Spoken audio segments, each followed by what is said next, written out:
Rioting has spread to the west of the country, with protesters sieging and breaking into administration buildings. And in the capital, Kiev, the opposition and the government are now expected to announce the results of their talks. RT's Peter Oliver is there.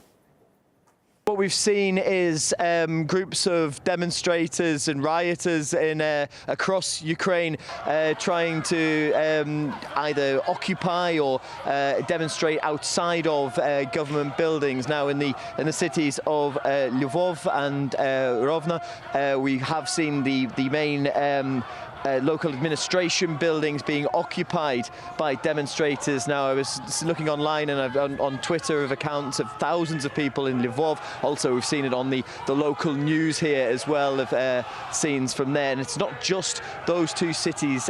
In the west of Ukraine, we're also hearing of government offices being besieged, or at least the scenes of demonstrations. So certainly the unrest in Ukraine not limited to the capital here in Kiev. Now, we are hearing from the government side that they are ready to consider repealing, or at least toning down new measures, new laws that were brought in to tackle the violence here in Kiev. And we've also heard from the Prime Minister, Mr. Azarov, who said that he was ready to resign, and his whole cabinet resign, if the parliament here in Ukraine decided that they weren't up to the job. Now, that's one of those things that's going to be up for discussion at a special session of the Ukrainian parliament that will be held next week. That was announced by President Viktor Yanukovych.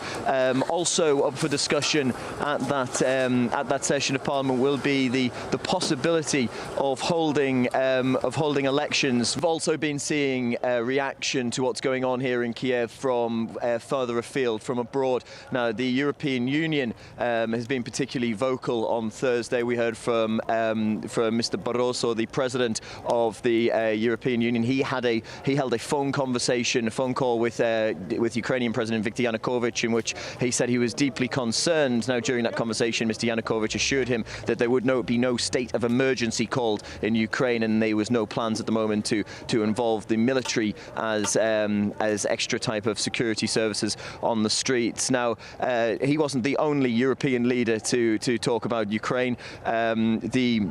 The head of the European Parliament, Martin Schulz, said that in his opinion, there has to be elections in Ukraine immediately, and he was calling for the Ukrainian government to call those elections. So the European Union applying pressure and making their voices heard over the subject of what continues to be, at the moment, a standoff between rioters and riot police, and a lot of talks going on between the various sides here in Ukraine.